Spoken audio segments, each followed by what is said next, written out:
Nós estamos dentro do ciclo do tempo comum e, em algumas exceções, nós temos aos domingos algumas solenidades, como algumas festas e solenidades, né? Como esta que estamos celebrando hoje. A última foi no dia 15 de agosto, quando nós celebramos a Assunção de Nossa Senhora. Então, nos lugares que não é feriado dia 15, que a padroeira da diocese não é algum título mariano desse 15 de agosto, a missa é transferida para o domingo. Então, antes de falar da exaltação da Santa Cruz, eu gostaria muito de dar um pano de fundo para a vida espiritual de vocês. O tempo comum é o tempo da igreja que a gente chama de ordinário, o tempo ordinário. E nós, infelizmente, não compreendemos bem o quanto que o ordinário é importante na nossa vida. Por isso que a gente vive entre um carnaval e outro, uma festa junina e outra, um Natal e outro. Parece que o que nos anima e o que nos importa são as coisas extraordinárias, que também são importantes, que também têm seus valores, que também nos ajudam. Mas o ordinário, ele não quer dizer que é uma coisa qualquer. O tempo comum não significa esse comum como algo básico, elementar, como algo corriqueiro. Muito pelo contrário. As 34 semanas do tempo comum, essa palavra comum representa base, fundamento. Então ela é muito importante. Eu, antes de ser padre aqui de missão, eu terminei um dia como seminarista. Depois da missa, o provincial me chamou, falou: agora você vai ser o formador do seminário. Pum, pensa. Lá no seminário tinha muitos jovens, muitos rapazes, tinha psicólogos que acompanhavam, tinha psiquiatras, tinha pedagogos, tinha professores, tinha outros padres. De vez em quando nós fazíamos uma reunião com essa equipe multidisciplinar para avaliar, né, quem eram os seminaristas, o processo de cada um, o progresso de cada um, os limites, o que a gente deveria oferecer para que eles progredissem na vocação. Em alguns casos, perceber e chancelar aqueles que não poderiam ser padres, por diversos motivos. Então, quando eu caí nessa equipe, eu gostava muito das reuniões, eu gostava muito dos embasamentos que eram dados, abriu a visão, fazia compreender coisas que no dia a dia, ali convivendo, você não compreendia. Mas a palavra final, quem dava era eu, e não por arrogância que eu digo isso, mas é porque eu gostava muito, e ainda gosto muito, de observar o comum, o dia a dia. Você quer saber se uma pessoa é boa? Você quer saber se uma pessoa é capaz? No caso do seminário, quer saber se um seminarista tem vocação? Eu não precisava olhar muito para as indicações que essa equipe multidisciplinar apresentava. Eu pensava comigo: a pessoa acorda e não arruma a cama que deita, come e não lava o prato que suja, esvazia a garrafa de água que está na geladeira e não repõe, não fecha a janela da sala que estava, não trata bem os funcionários da casa. Uma pessoa dessa vai dar conta de uma paróquia? Vai dar conta de uma missão? Não. Então, se não dava conta do ordinário, do cotidiano, ser padre é uma vocação extraordinária, porque você não tem agenda. Quem diria que eu estaria hoje aqui? Foi hoje de manhã que eu respondi a mensagem, depois de alguém mandar mensagem à noite, pelo amor de Deus, me ajuda. Eu falei, olha, eu já tenho missa marcada. Aí apareceu um outro padre lá em casa, estava lá meio de bermuda e chinelo. Eu falei, você não tem serviço hoje? Você não quer celebrar em Itupeva para eu ir lá para Sorocaba? Então, e aí deu certo. Vamos trazer esse ponto do tempo comum agora para a nossa vida. Tem paróquia que enche no dia do devocionário, enche na Semana Santa. Tem cristão que reza na quaresma, que prepara para a Páscoa, e na quaresma agora de São Miguel Arcanjo. Eu não sou contra isso, não estou criticando e avaliando isso. Como eu disse, os extraordinários são importantes e necessários para a nossa vida. Mas você quer saber se você é um cristão de verdade? Começa no final do dia fazer um bom exame de consciência. É no dia a dia, minha gente. É no passo a passo. É no sol a sol que nós vamos dando testemunho e comprovando que nós somos pessoas de fé. O tempo comum na igreja, aquelas 34 semanas que eu mais gosto, sobretudo porque usa a cor verde.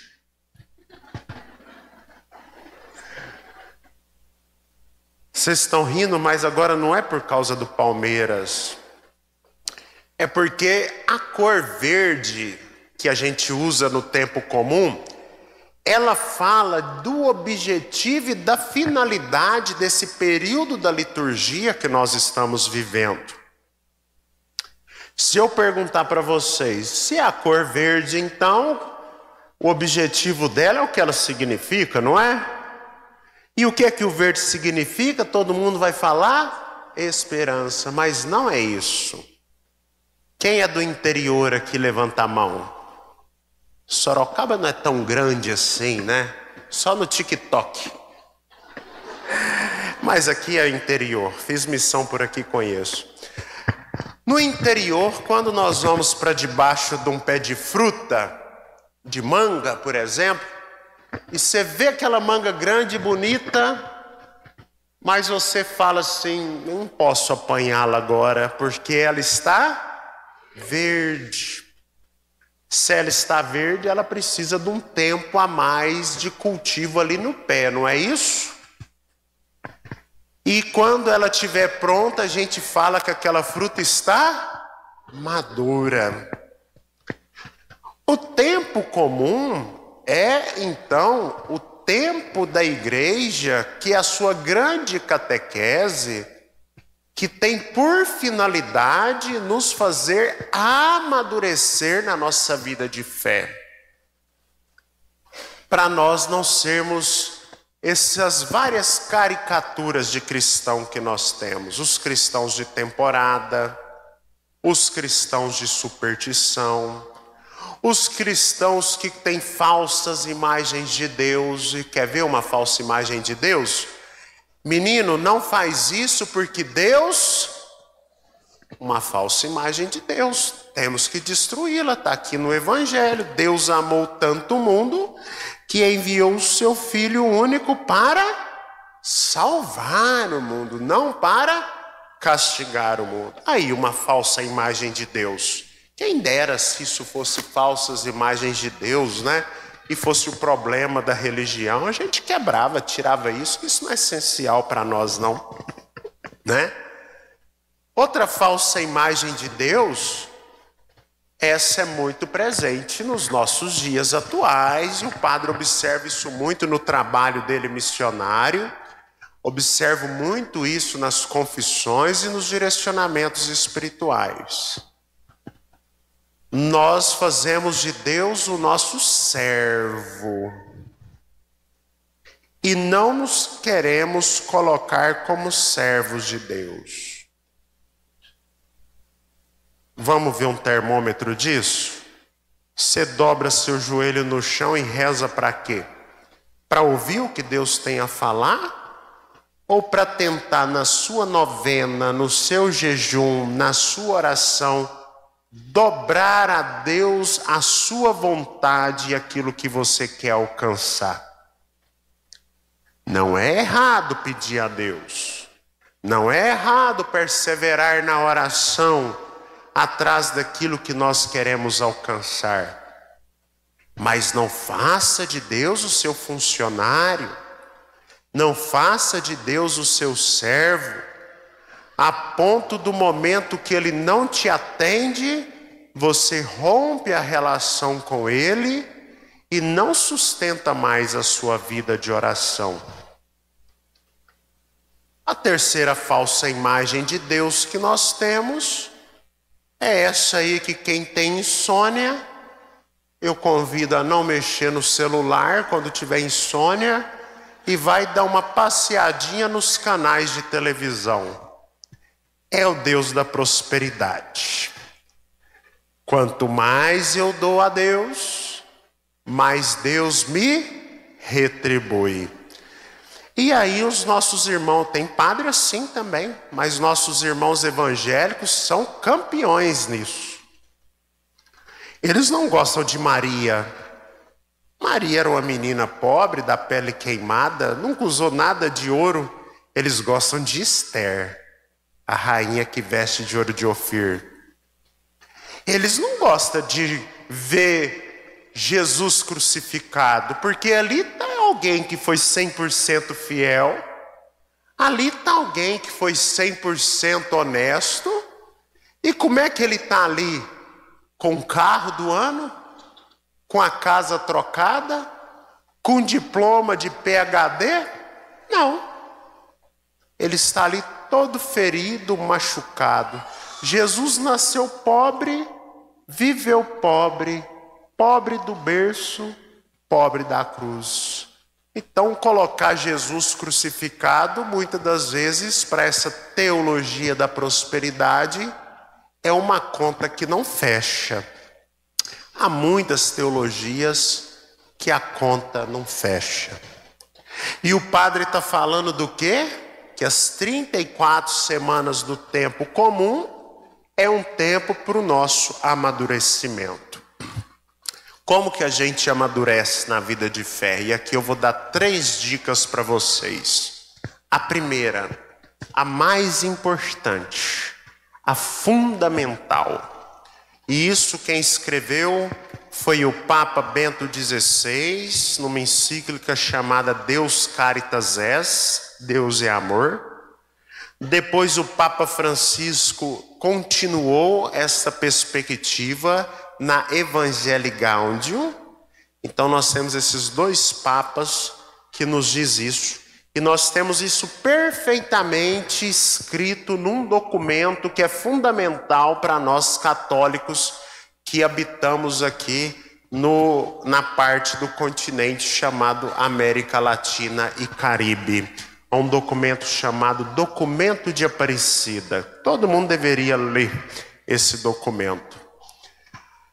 Primeiro ponto para amadurecer na vida de fé, que essas 3 citações que eu digo apresentam, é que a fé, ela não vem do saber, a fé ela não vem do afeto, a fé nasce do encontro pessoal com Jesus Cristo. Gente, isso aqui é muito sério.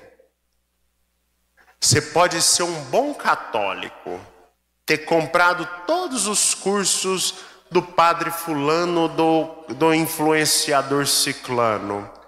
Você pode saber o catecismo da Igreja Católica de cor e salteado. Você pode saber todas as rubricas do missal romano. Isso te faz um bom católico, mas talvez não te faça cristão. Porque o que nos faz cristão é esta experiência de encontro pessoal com Jesus. E eu não estou doido. Jesus não é liturgia.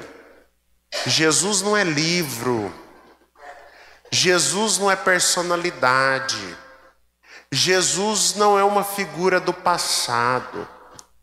Jesus é uma pessoa viva que está no meio de nós. Eu não estou doido.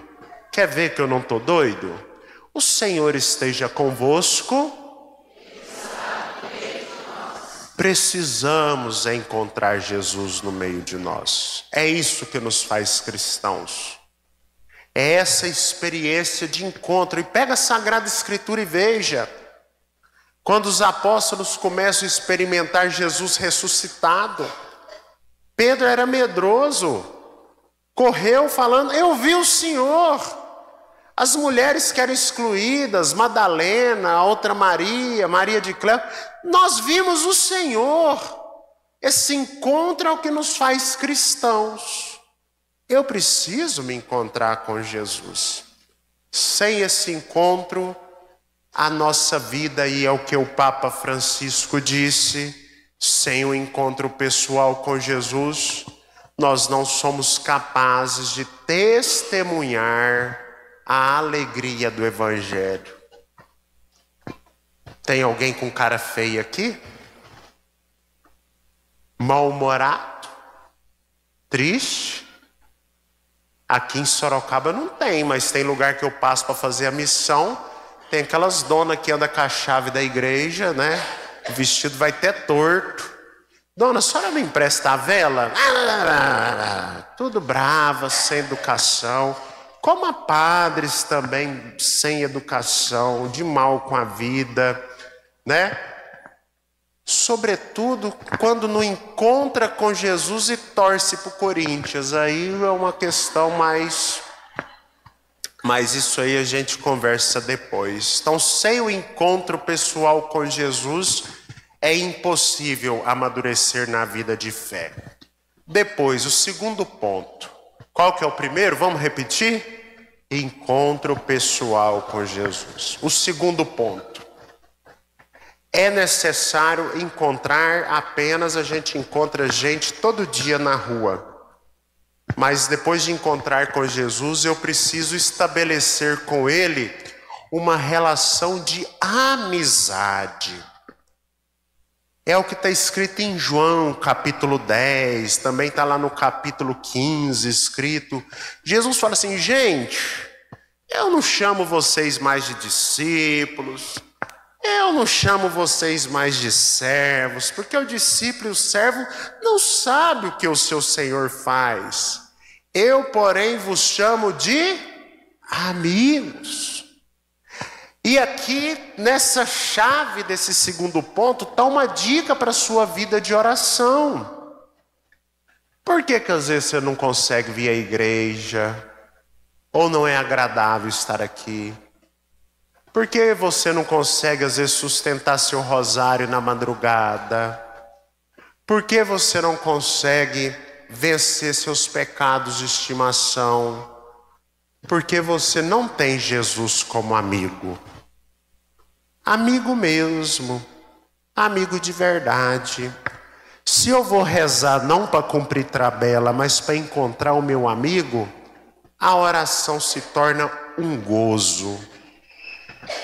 Eu não sei vocês, mas quando a gente tem amigos, sobretudo na adolescência, na infância, antes das redes sociais, a gente queria encontrar todo dia, não queria? Mas pelos WhatsApp também, a gente manda mensagem todo dia, não manda? Eu, pelo menos, no meu dia de folga, eu devo mandar uns 300 rios para quem eu tenho como amigo no Instagram. Não sei como que eles não me bloqueiam. Ou seja, a gente quer ter contato, a gente quer ter relação. E a vida cristã é uma relação de amizade, é uma relação amorosa com Jesus. Não é cumprir tabela. Se é amizade com Jesus, eu não vou vir na missa porque é obrigado a vir todo domingo. Eu vou vir porque eu vou vir encontrar meu amigo. Então esse segundo ponto, ele é muito importante. E o terceiro ponto, que aí o padre vai entrar. Vocês não estão com pressa não, eu sou mineiro, mineiro conversa muito. Agora é 8h20. Amanhã eu tenho que estar 5 horas da manhã lá em São Paulo. Vou voltar para Salta ainda. Ainda quero parar num lanche que tem lá, que o povo chama de podrão. E pegar uma coca de 2 litros, pôr um canudinho assim, ó. Hoje eu tô terrível na fome. Então nós podemos ir até mais tarde, né? É tranquilo. O terceiro ponto é o mais importante para nós também. Nesse encontro com Jesus e nessa amizade com Jesus, vocês vão conversar. E deixa Jesus mesmo falar por ele mesmo quem ele é. A gente inventa muito sobre Deus. As pessoas falam muito sobre Jesus. Mas o que de fato nós precisamos é nessa relação de amizade deixar Jesus mesmo dizer quem ele é. E as 34 semanas do tempo comum são 34 encontros. Tem dia que Jesus vai falar quem ele é. Tem dia que Jesus vai falar quem a senhora precisa ser, quem a senhora precisa perdoar. Tem dia que Jesus vai nos falar do reinado dele, do seu projeto. Tem dias que Jesus vai nos falar o que é ser igreja. Mas tem dia que Jesus também vai nos questionar. Quando ele cura os pobres, quando ele ama os pobres. Jesus também está nos mostrando, você é meu amigo? Você não pode ter raiva daqueles que eu amo. Você tem que amar também. Então, cada domingo, cada celebração, cada oração é um encontro com Jesus, um laço que a gente fortalece nessa relação de amizade com ele, e é a melhor catequese que nós podemos receber. Às vezes o pessoal me pergunta, nossa padre, me indica um livro para eu aprender sobre Jesus. Eu falo, vá à missa, compra a liturgia diária e medita o evangelho. Não tem livro melhor, não tem livro melhor. E mais do que ler, mais do que decorar, porque os amigos nos influenciam, a gente pega os trejeitos dos amigos, deixa Jesus te influenciar no jeito que ele toca as pessoas, no jeito que ele fala com as pessoas e no jeito que ele vê as pessoas. Olha lá, aquele tanto de gente querendo apedrejar a mulher. Como é que Jesus viu aquela mulher? Ah, filha, levanta. Primeiro você que tem que levantar. Primeiro é você que tem que se animar. Depois, não peca mais. Seja feliz. Olha o jeito que Jesus faz. Pergunta primeiro, né? O que queres que eu faça por você? Jesus não cura a cegueira somente porque ele tem poder. Ele cura porque ele toca nos olhos. E hoje nós estamos criando uma cultura de tantas distâncias. Quando eu falo toque, não significa às vezes pôr a mão. Mas quando eu falo toque, é ser capaz de passar pela vida do outro e deixar o outro atravessado por bons afetos. Já tem gente sem educação em todo lugar. É no trânsito, é no supermercado, é na farmácia, é no emprego. Nós não podemos ser assim. Temos que ser afetuosos como Jesus. Minha gente, o que é que Jesus está nos ensinando hoje nessa exaltação da Santa Cruz? E aí eu não vou falar dos textos bíblicos hoje, que eu precisei fazer essa introdução com vocês. Mas tanto no Primeiro Testamento, lá no livro que nós ouvimos, deixa eu confirmar aqui que a memória não está boa esse horário mais, do livro do Assunção de Nossa Senhora. No livro de Números, quanto também ele fala no Evangelho. No livro de Números, Moisés manda fazer uma serpente. Cadê aquela cruz processional? Traz ela aí, a cruz da procissão, aquela grandona.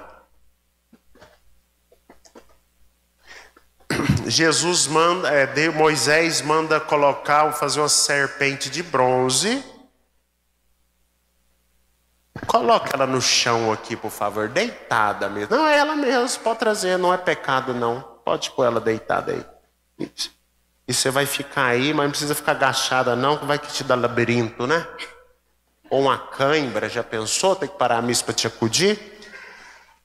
E Moisés fala, gente, quando vocês forem picados pelo desânimo, quando vocês forem picados pelo pessimismo, e Jesus também vai falar, vai ser preciso que o Filho do Homem seja levantado na cruz. Então, tanto Moisés como Jesus diz assim, para ser salvo é preciso olhar para o alto. Olha para o alto aí, levanta a cruz. Agora, vem cá, levanta a cruz. A gente olhando para a cruz, a gente está olhando para... Deita a cruz de novo.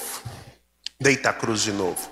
Quando a gente está olhando para o chão, para a cruz, a gente está olhando mais perto da onde do nosso corpo? Dos pés não, quem dera. Do umbigo.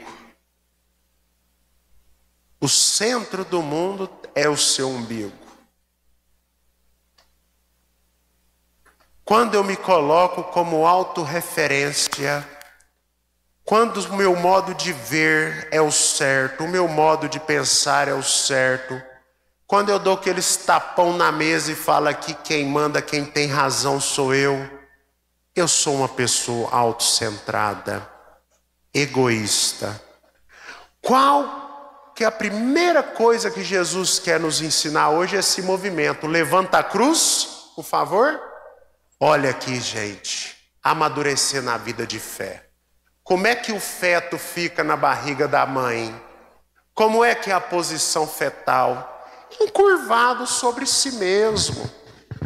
E na igreja católica está cheio de cristão imaturo porque é encurvado em si mesmo. Apela porque não teve palma, apela porque não gostou daquilo, apela porque não gostou. Veja agora, essa semana está tendo julgamento lá, né? Não quero falar de política, mas ninguém sabe falar das questões reais. Não, é porque eu gosto de fulano, eu gosto de ciclano. As brigas todas, as discussões todas demonstram que nós somos um povo imaturo, que estamos encurvados sobre nós mesmos. E o que Jesus está nos mandando fazer? Sair de nós mesmos e passar a ver a vida com a cabeça em pé, mais que a nossa vida passe a ser compreendida por esse mistério da vida. Jesus viveu e viveu muito, riu muito, inventou até o delivery. Foi Jesus que inventou o delivery, sabia? Não? Tinha acabado o vinho. Ele falou assim, pode deixar que eu mando trazer mais. Enche aí 600 litros de água. Então Jesus nos salvou pela alegria, Jesus nos salvou pela amizade, mas também Jesus nos salvou pelo seu compromisso com os mais pobres. Não teve preconceito, Jesus. Não tem como, às vezes, defender uma pessoa bandida, maldosa, mas o fato de não ter como defendê-lo não me dá o direito de atacá-lo, de querer matá-lo. Jesus não fez isso. Jesus também nos salvou pela sua missão, mas também Jesus nos salvou, pode ir, eu vou ficar com a cruz um pouquinho aqui, mas Jesus também nos salvou, nos ensinando a carregar a cruz, a passar pela cruz. E gente, não misture ter fé com ausência de problema. Aí eu quero dar um testemunho pessoal meu.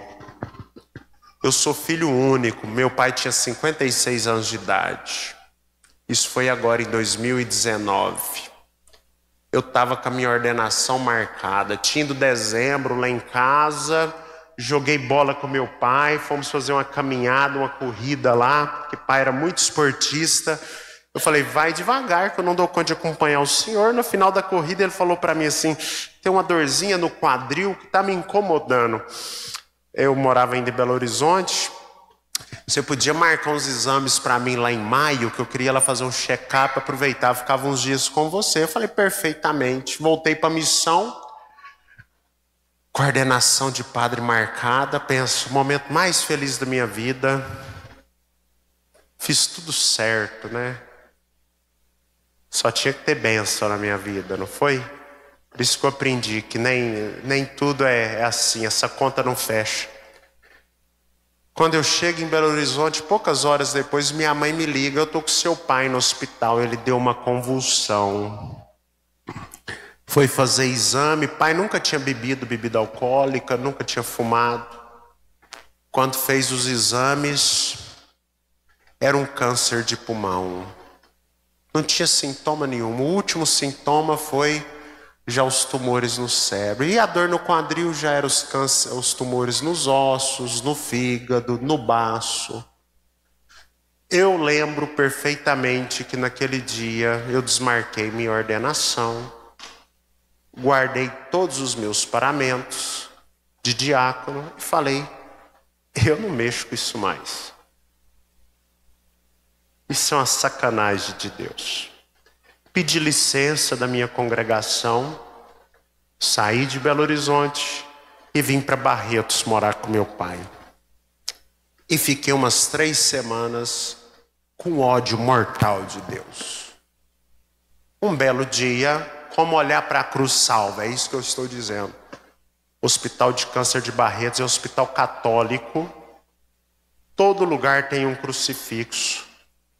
Um belo dia, eu vi quando alguém ia pintar a parede da sala, veio, colocou uma toalha sobre a mesa, tirou o crucifixo de lá que ele ia pintar a parede, só que ao invés dele colocar o crucifixo assim, ele colocou o crucifixo de costa, de bruços sobre a mesa.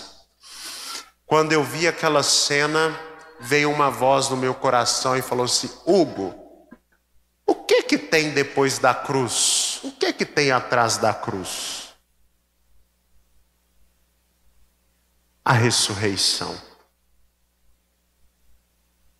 Eu fiquei calado, emocionado com aquilo. Naquela hora eu entendi que o meu coração ardeu de novo. Fiquei calado, eu sou muito atrevido. No coração falei assim, se é isso que eu ouvi, se eu não estou com nenhuma esquizofrenia, Deus me confirma. Eu terminei de pensar isso, meu pai bateu a mão na minha perna, falou assim, você desistiu mesmo de ser padre ou você desistiu por causa dessa situação que nós estamos vivendo? Eu falei, pai, porque a gente sabia que os dias dele eram curtos, né? O médico avisou. Falei, essa situação me machucou muito.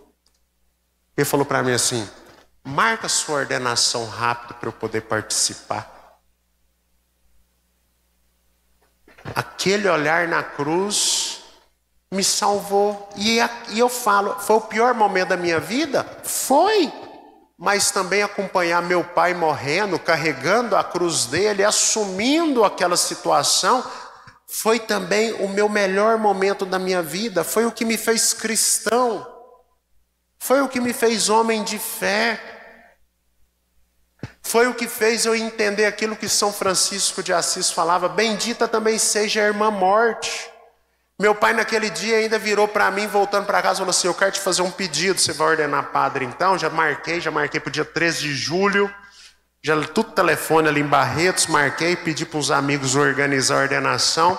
Meu pai falou, depois de você ordenar padre, você vai ter um outro desafio. Você precisa me ajudar a morrer feliz.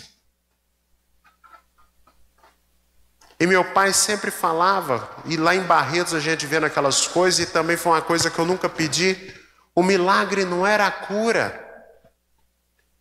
O milagre não era o livramento daquela doença. O milagre era viver com fé aquele dia que Deus dava para nós. Então, o primeiro movimento, minha gente, quando a gente está fechado em nós mesmos, quando nós estamos fechados no nosso problema, a gente encurva o nosso corpo sobre nós, a gente não olha para o lado, a gente não olha para Jesus, a gente não olha para cima, a fé não se sustenta e a gente não salva. Então a primeira coisa que nosso amigo Jesus, nesse encontro que hoje nós estamos tendo com ele, estou falando demais, né? Já deu 1 hora de missa. Calma lá. Já está quase. Pode mais um pouquinho? E depois não vou rezar oração eucarística igual narrador de rodeio, não. É tudo com calma. Mineiro vai pelas beiradas, né? Hoje tá bom para comer uma sopa também, né? Vai assim pela beirada. Nossa. Põe uma pimenta. De blusa de frio. Comendo aquela sopa com pimenta. Você tira o lenço do bolso e limpa o suor assim. E só aquele calor da pimenta dá, né? Nesse encontro nosso com Jesus, que é nosso amigo, Ele está nos mandando erguer a cabeça. Não para ser orgulhoso, mas para ter uma vida com horizonte. E no horizonte da nossa vida, caminhar considerando as pessoas que passam por nós. Então esse é o primeiro ensinamento de Jesus hoje. Sai de você mesmo, filhinha. Já brincou de cabra cega? Cabra cega não é assim? Você roda, roda, roda ao redor de você mesmo, não é verdade? E quando você levanta a cabeça, o que acontece? Você está tonto. Uma fé que não olha para Jesus, uma fé que não olha para a cruz, uma fé que não olha para além de você mesmo, te faz tonto. O evangelho é ciranda. A fé é ciranda, por isso a fé é comunitária. Já brincou de ciranda? Você roda até cansar, as pernas ficam bambas, você cai, mas ninguém fica tonto, porque não tem ninguém rodando ao redor de si mesmo. O eixo, o centro é Jesus, é a cruz de Jesus. Então esse é o primeiro movimento que Jesus nos ensina hoje. Qual que é o movimento? De sair de nós e tê-lo como referência. E o último é muito simples. Na segunda leitura que nós ouvimos aqui, vamos aqui copiar o livro, porque quem sabe coisa de cor não é padre. Da carta de São Paulo aos Filipenses, nós temos uma palavra em grego aqui que resume esse livro, que chama kenosis. Kenosis é muito fácil, é um esvaziamento. O outro movimento que nós somos chamados a fazer por Jesus é não se apegar ao que nós temos. E olha como a leitura é bonita, olha como a leitura é bonita. Existindo em condição divina. Vamos aplicar isso na terra, né? Tem gente que quer ser o doutor, tem gente que quer ser o político, tem gente que quer ser o presidente, tem gente que quer ser a coordenadora da comunidade, tem gente que quer ser o padre. Olha, Jesus, existindo em condição divina, não se fez igual a Deus uma usurpação, mas ele esvaziou, e esse movimento aqui, ó. Mas ele esvaziou de si mesmo, assumindo a condição de escravo e tornando-se igual aos homens. Encontrado com aspecto humano, humilhou a si mesmo, olha, rebaixou mais ainda, fazendo-se obediente até a morte e morte de cruz. O que Jesus está nos ensinando? Que a vida não vale o que temos, na vida não vale o que tornamos, mas na vida ela vale pela capacidade de fazer aquilo que somos chamados a ser. E quem que o cristão é chamado a ser? Não é chamado a ser rei, não é chamado a ser príncipe. O cristão é chamado a ser servo. Colocar um avental na cintura e lavar os pés dos outros. Você está na igreja? Não é para trocar de carro. Você está na igreja? Não é para passar no concurso. Você está na igreja é para servir. E aí eu falo para muitos que estão aqui que eu não conheço. Nada adianta estar aqui e pôr seu pai e sua mãe no asilo. Nada adianta estar aqui e não ter respeito com o pai e a mãe quando começa a repetir assunto. Sirva-os. Sirva-os com a sua paciência. Nada adianta estar aqui, tem um noiado ali de fora pedindo dinheiro. Não precisa dar dinheiro, eu concordo que não tem que dar dinheiro. Mas pergunta o nome dele. Como é que você chama? Isso devolve a dignidade à pessoa. Nós estamos na igreja para aprender a ser menos, não é para ser mais. Nós estamos na igreja para fazer aquilo que o mundo não quer fazer. Cuidar dos excluídos, cuidar dos descartáveis, amar os excluídos, amar os descartáveis. Nós não estamos na igreja para ter seguidor, nós não estamos na igreja para postar nossas viagens, nossas vitórias, nossos escapulários, nossos brincos de ouro, nossas cruzes de ouro, nossas joias. Nós estamos na igreja para sermos servos inúteis e humildes. É para servir. É para servir. É para servir. Então Jesus hoje nos convida a 2 movimentos: a sair de nós mesmos e levantar o corpo, mas a também nos rebaixar para servir. Quem quer ser grande, se torne pequeno. Quem quer ser o primeiro, seja o último. Por isso hoje exaltamos a cruz, que a cruz nos lembre isso tudo. Por isso nós devemos adorar a cruz. A cruz não é um amuleto. A cruz é um modo de viver. E quem usa a cruz deve viver como Jesus viveu, amando e amando até o fim. Creia em Deus Pai, Todo-Poderoso, Criador do céu e da terra.